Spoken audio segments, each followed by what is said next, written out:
ناظرین، آزاد کشمیر اس وقت front defence line کا کردار ادا کر رہا ہے پاک بھارت کشیدگی میں، اور کسی بھی قسم کی کوئی اگر جارحیت ہوتی ہے بھارت کی طرف سے تو سب سے پہلے جو ہے آزاد کشمیر کو ہی جو ہے یہ فیس کرنا ہے۔ ہاں، وہ سرجیکل سٹرائک ہوتی ہے، سرجیکل سٹرائک کا ڈرامہ رچایا جاتا ہے، یا کوئی ایئر سٹرائک ہوتی ہے، زیادہ ولنریبل جو ہے وہ آزاد کشمیر کا علاقہ ہے۔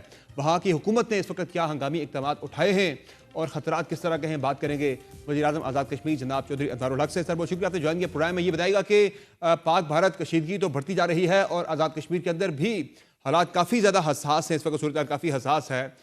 کیا ہنگامی اقدامات اٹھائے ہیں آزاد کشمیر حکومت نے حالات کی حساسیت کو دیکھتے ہوئے، اور خطرات آپ کو کیا لگ رہا ہے کہ کون سے علاقے زیادہ ولنریبل ہیں اس وقت؟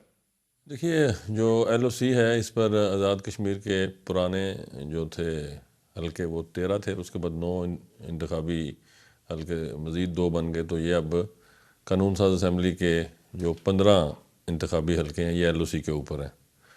اور ایل او سی جیسا کہ آپ خود جانتے ہیں کہ ایل او سی پہ مسلح افواج پاکستان وہ جو ہیں ایل او سی کی نگہبانی کے لیے موجود ہیں۔ ہماری جو فارورڈ پوسٹس ہیں وہ مکمل طور پر مستعد ہیں، لیکن اگر کسی بھی جارحیت کی بھارت کوشش کرتا ہے تو جو سول پاپولیشن ہے وہ ہماری ولیج ڈیفنس کمیٹیز وہ پوری طرح الحمدللہ فعال ہیں، اور اگر وہ جو ایل او سی کراس کرنے کی بات ہے، چاہے وہ کوئی میزائل اٹیک کرنا چاہے یا کسی اور صورت میں، تو پھر اس کا جواب تو بڑا کیٹیگوریکلی پرائم منسٹر اے جے کے اپنی متعدد سٹیٹمنٹس میں دے چکا ہے کہ پھر جارحیت میں پہل کی صورت میں جو جواب ہے وہ مودی کی عقل اور فہم سے بھی زیادہ خوفناک اور طاقتور ہوگا۔ تو حالات کی حساسیت کو دیکھتے ہوئے آپ کی گورنمنٹ نے جو ہنگامی اقدامات کیے ہیں اس کے بارے میں ذرا بتائیے گا کہ ظاہر آپ کی جو مین ڈیفنس چاہ رہے ہیں آزاد کشمیر کی،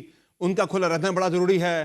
پھر میڈیکل کے حوالے سے جو بالکل فرنٹ پہ جو پوسٹیں ہیں، جو بالکل فرنٹ پہ جو ہمارے اضلاع ہیں جو کہ ایل او سی کے اوپر واقع ہیں، وہاں جو ہے میڈیکل کی فیسلٹی کا ہونا بڑا ضروری ہے۔ اور پھر راشن بھی آپ نے سٹاک کرنے کے لیے کہا ہے کہ 2 مہینے تک کا راشن سٹاک کر لی جائے، تو اس پہ ذرا یہ بھی بتائیے گا کہ راشن سٹاک کرنے کا جو آپ نے حکم دیا ہے اس سے لوگوں میں پینک سچویشن پیدا نہیں ہوگی؟ اور انتظامات کے بارے میں ذرا بتائیے گا۔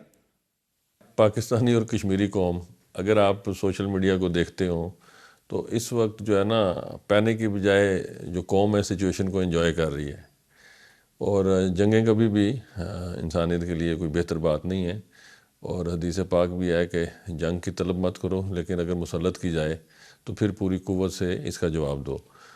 جہاں تک جو آپ نے رسپانس کی بات کی، تو کیبنٹ کی اسپیشل کمیٹی جو ہے وہ فار ایمرجنسی رسپانس قائم کر دی گئی ہے۔ ایمرجنسی رسپانس فنڈ جو ہے وہ 1 ارب کی لاگت سے قائم کر دیا گیا ہے۔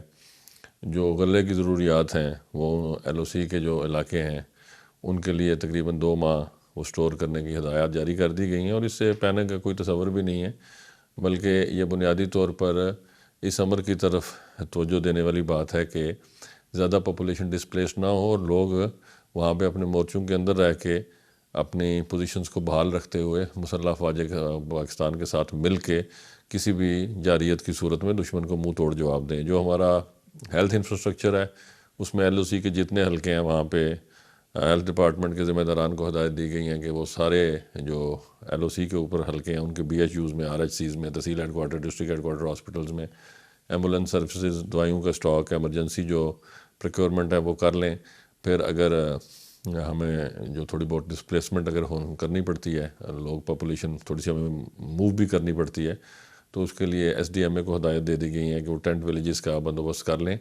تو جتنی بھی پریکاشنری میئرز ہیں ان پر پوری شدومت سے کام جاری ہے، لیکن بنیادی بات یہ ہے شاہ صاحب کہ اللہ کے فضل و کرم سے ہم جس دین کے پیروکار ہیں اور نبی پاک صلی اللہ علیہ وسلم کے امتی ہیں، تو یہ جو صورتحال ہے یہ شاید اس کو پیدا تو مودی نے کیا ہے، لیکن کسی بھی جارحیت کی صورت میں اس کا خاتمہ جو ہے پھر وہ ہماری چوائس پر ہوگا، اور انشاءاللہ میں آپ کو یہ یقین دلاتا ہوں کہ آئندہ جو ہیں بھارت کے سارے پڑوسی وہ بھارت کے شر سے مستقل طور پر محفوظ ہو جائیں گے۔ انوار الحق صاحب، یہ بتائیں کہ ایک نیا انسانی المیہ بھی جنم لے رہا ہے آزاد کشمیر کے اندر۔ جو خواتین کچھ شادی ہو کر یہاں سے مقبوضہ کشمیر گئی تھیں انہیں وہاں سے بے دخل کیا جا رہا ہے اور ان کی واپسی ہو رہی ہے آزاد کشمیر کے اندر۔ ایک تو بتائیں ان خواتین کی تعداد کتنی ہے اور حکومت انہیں کس طرح سے فیسیلیٹیٹ کرے گی؟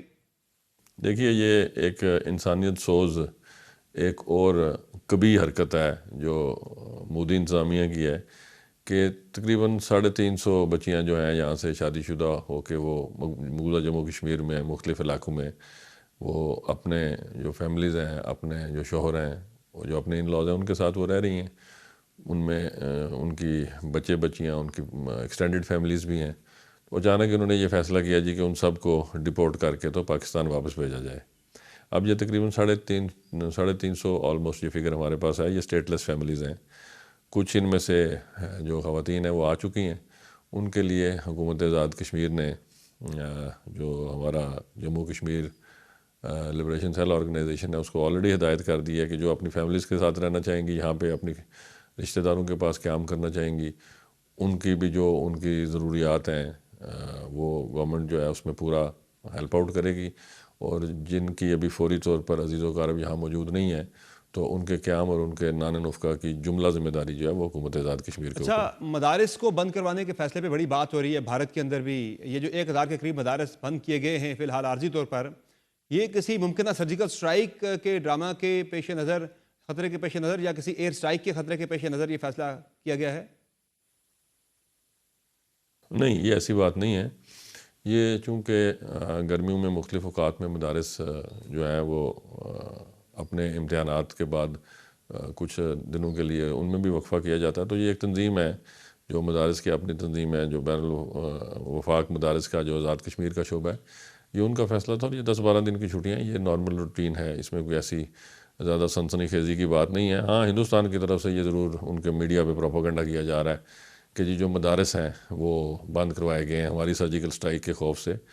تو سرجیکل سٹرائک کا اگر خوف ہو تو پھر یہ ماحول آپ پاکستان اور آزاد کشمیر میں نہ دیکھیں. یہ تو میں سمجھتا ہوں کہ مودی کی یہ جو بڑک ہے یہ بلیسنگ ان ڈسگائز ہے. پاکستان میں پولرائزیشن تھی، بے تحاشا پولرائزیشن تھی، لیکن اینٹی جو انڈین نیریٹو ہے اس پر پوری پاکستانی قوم متحد ہے، پوری کشمیری قوم متحد ہے.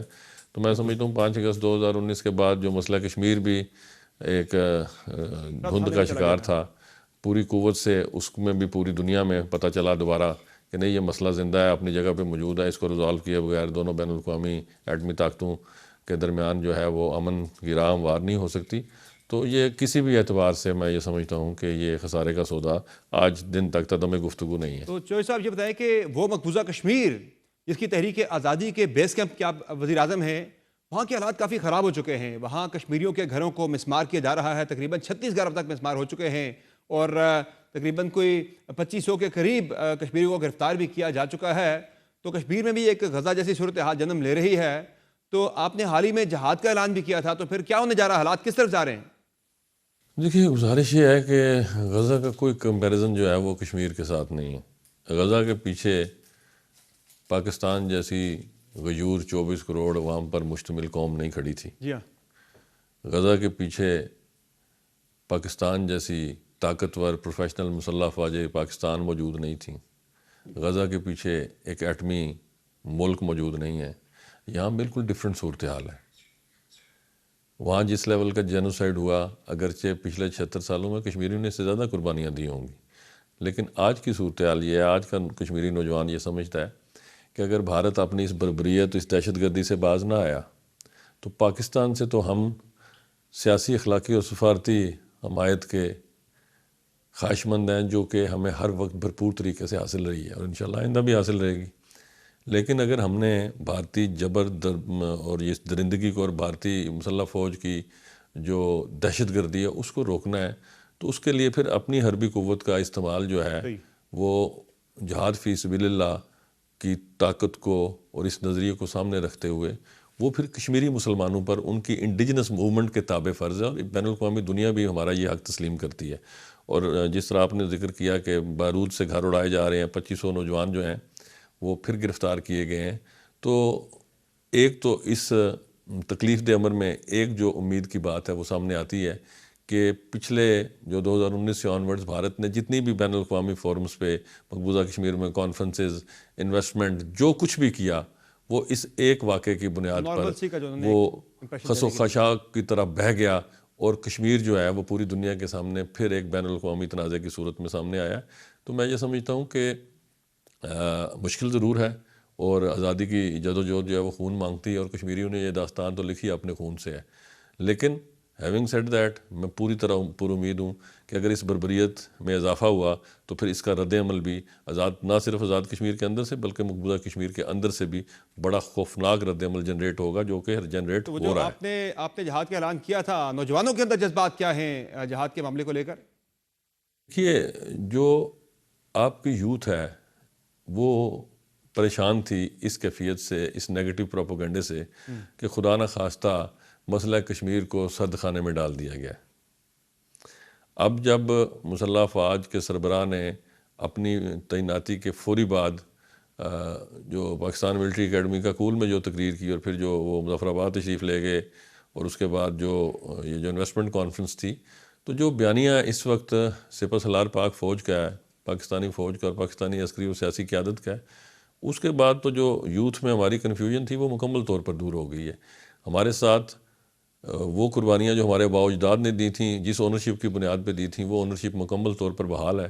اور الحمدللہ جب پاکستان جیسی ایٹمی قوت آپ کی پشت پر کھڑی ہے، تو پھر وزیر اعظم آزاد کشمیر جب یہ بات کہتا ہے کہ اگر آپ پاکستان کو بلیڈ کرنے سے باز نہیں آؤ گے تو ہم آپ کو ہندوستان سے لے کر مقبوضہ کشمیر تک گھس کے ماریں گے، تو پھر یہ طاقت جو ہے اس بیانیے کے پیچھے، یہ ایک ایٹمی ملک کی دی ہوئی طاقت ہے. اور الحمدللہ ہمیں اپنے جو بردرن ہیں، جو پاکستانی ہمارے بھائی ہیں، ان پر مکمل اعتماد اور بھروسہ ہے. Line of control per cease fire معاہدے کی کافی خلاف ورزی ہوئی ہے، کافی شیلنگ ہوئی ہے پچھلے دنوں. کیا صورتحال ہے؟ کتنا نقصان ہوا ہے آزاد کشمیر کی سائٹ پر؟ دیکھیے، ایل او سی پہ جو ابھی کارروائی ہے یہ ایسکلیٹ تو ہو سکتی ہے، لیکن ابھی جو تدم گفتگو جو کارروائی ہے اس میں کوئی بڑا نقصان نہیں ہوا. اچھا، بھارت کے جو آبی جارحیت کے حوالے سے عزائم ہیں، پہلے بھی وہ کشن گنگا ڈیم بنا چکے ہیں ہمارے دریاؤں کے اوپر، اور کیا اب آپ کو سولوشن اس کا لگتا ہے؟ کیا ہونا چاہیے اگر وہ ڈیم بنانے کی طرف ڈیم بنا کر پانی ڈائیورٹ کرنے کی طرف جاتے ہیں تو پھر کیا لاعمل ہونا چاہیے؟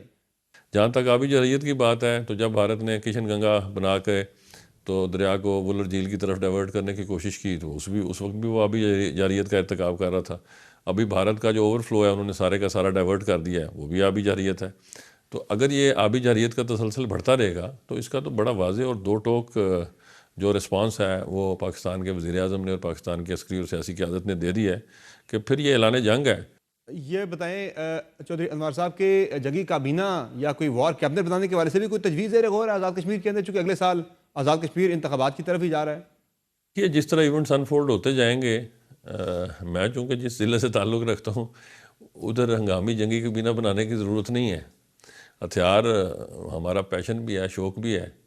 تو ابھی تو حسن ظن یہی ہے کہ ضرورت نہ پڑے، لائف کی نارملسی چلتی رہے. لیکن اگر پڑے گی تو پھر عمل کی صورت میں آپ دیکھیں گے کہ ہمارے نوجوان، ہماری جو آزاد کشمیر کی سیاسی قیادت ہے، یہ بھاگنا تو پاسبل ہی نہیں ہے نا. آپ نے اپنے گھر کو چھوڑ کے کدھر جانا ہے؟